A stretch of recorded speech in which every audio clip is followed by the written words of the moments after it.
Assalamualaikum warahmatullahi wabarakatuh. Kami dari Prodi D4 Teknik Mesin akan mempresentasikan resume jurnal korosi.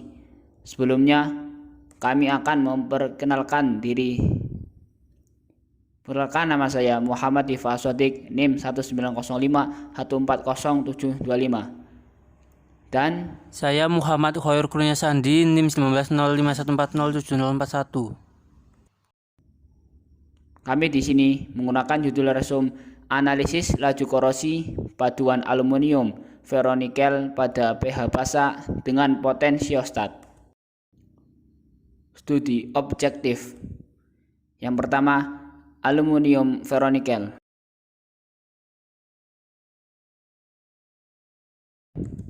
Yang kedua, potensiostat. Dan yang ketiga, pH basa. Aluminium ferronikel yaitu salah satu kandidat kelongsong alternatif masa depan karena mempunyai keunggulan diantaranya dalam suasana netral dan normal. Laju korosinya dapat diterima.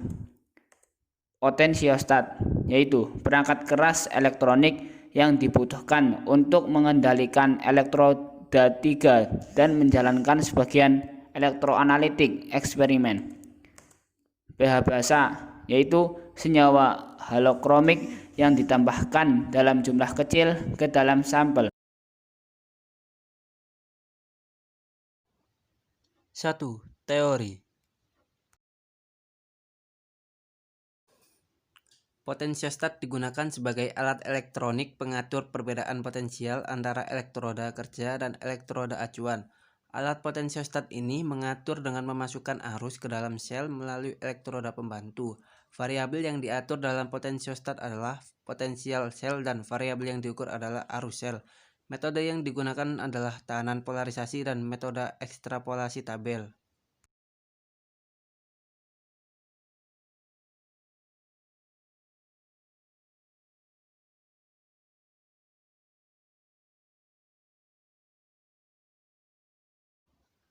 Arus korosi IKOR tidak dapat ditentukan secara langsung, tetapi harganya dapat diketahui dengan melakukan ekstrapolasi terhadap kurva log arus versus potensial.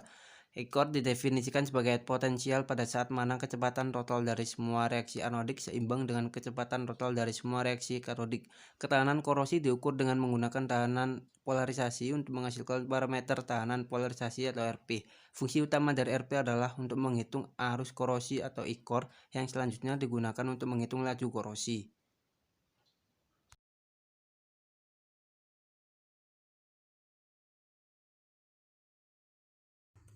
Yang kedua, metode penelitian. Alat yang digunakan dalam penelitian ini adalah potensiostat, komputer dengan software ECM, pH meter, alat pemotong, alat grinding, alat pengering, alat-alat gelas, dan magnetic stirrer.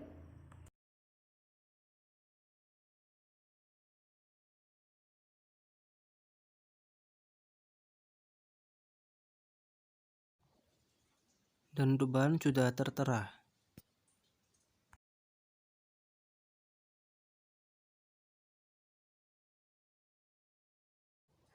Tata kerja. 1. Persiapan sampel. Spesimen dipotong melingkar dengan diameter kurang lebih 12 mm, kemudian sampel dipreparasi dengan membuat pegangan sampel dari kawat yang dihubungkan dengan spesimen. Selanjutnya sampel diamplas dengan grease 1200. Sesudah itu sampel dibersihkan dengan kertas tisu yang sebelumnya dicelupkan ke dalam alkohol, lalu dikeringkan dengan pengeringan, kemudian dimasukkan ke dalam sel uji korosi.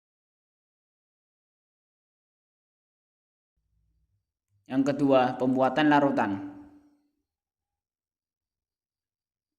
Dengan menggunakan larutan Na2B407 10H2O 0,1 dan NaOH 0,1 dan air bebas mineral, larutan dibuat larutan dengan pH bervariasi, yakni pH 11, 19, 1241, 1262, 1276. Nilai pH ditentukan dengan bantuan alat pH meter.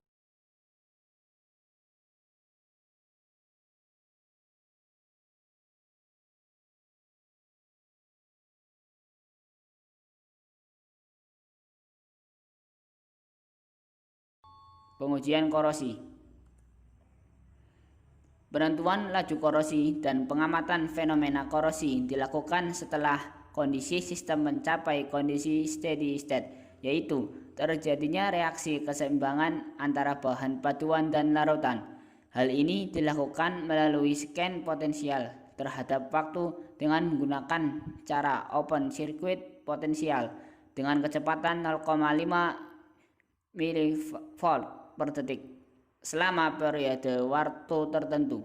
Selanjutnya, dilakukan pengukuran laju korosi menggunakan metode polarization resistance pada daerah kurang lebih 10 mV terhadap potensial korosi dengan kecepatan 0,25 mV per second. Pengamatan fenomena korosi dilakukan pada larutan dengan pH bervariasi 11-19, 12-41, 12-62, dan 12-76 menggunakan metode tahanan polarisasi dan tafel plot dengan potensial kurang lebih 25 mV dari nilai ekor.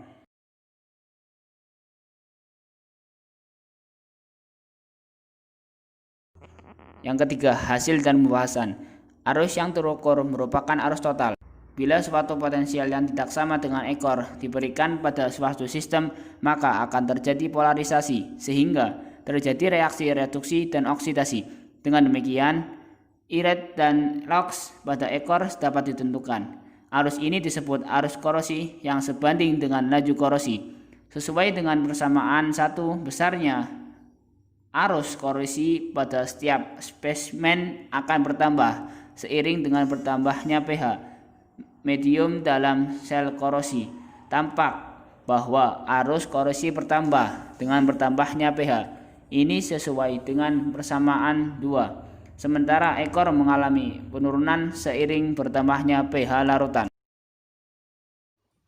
Pada pH 11,19, ekornya adalah 1,162 V untuk tahanan polarisasi dan 1,15 untuk tafel. Pada pH 12,41, 12,62, dan 12,76, potensialnya turun secara berturut-turut.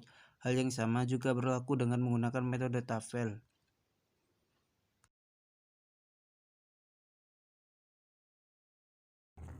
Teori 2. Dari hasil penelitian sebelumnya, diketahui bahwa aluminium ferronikel pada pH netral dan medium air bebas mineral mempunyai laju korosi yang dapat diterima. National Association of Corrosion Engineers menyepakati bahwa korosi dapat diabaikan jika laju korosi bernilai kurang dari 0,0500 mm per tahun atau 2 MPy. Korosi ringan dikategorikan pada laju kurang dari 0,5080 mm per tahun. Kategori sedang dalam rentang laju 0,5080 sampai 1,270 mm per tahun, dan parah jika laju korosinya melebihi dari 1,270 mm per tahun. Dalam kenyataannya, logam sulit dibuat betul-betul homogen karena memiliki fase-fase yang berbeda. Adanya pengotor dan cara preparasi yang memodifikasi struktur dan sifatnya. Akibatnya akan terjadi perbedaan-perbedaan potensial yang dapat menimbulkan korosi. Adanya anoda, katoda, elektrolit, dan konduktor. Dalam butir-butir dalam logam tersebut, proses korosi pada logam adalah peristiwa spontan yang berlangsung bersamaan dengan adanya elektron yang mengalir di dalam logam. Semakin banyak elektron dari anoda ke katoda, maka arus yang dihasilkan menjadi lebih tinggi. Semakin tinggi arus yang dihasilkan, maka laju korosi juga semakin tinggi.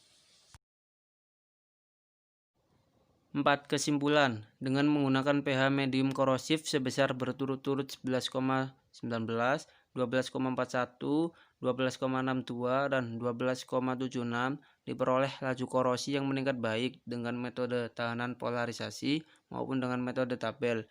Dengan metode tahanan polarisasi secara berurutan adalah 47,05, 437,467, 778,1, dan 933,367 MPy, dan metode tabel adalah 47,003, 437,467, 778,1, dan 933,367 MPy. Menurut standar yang dikeluarkan oleh National Association of Corrosion Engineer, laju korosi pada pH 11,19 dinilai sedang karena di bawah 50 mPa. Sementara pH 12,41, 12,62, dan 12,76, laju korosinya dianggap parah karena di atas 50 mPa. Andir Haidir 1, Yanli Nastuti 2, Andita Nia Sari Dwi Putri 3, Eli Nurlaili 4, Pusat Teknologi Bahan Bakar Nuklir, Badan Tenaga Nuklir Nasional Serpong, Banten. Terima kasih. Maaf apabila ada salah kata. Wassalamualaikum warahmatullahi wabarakatuh.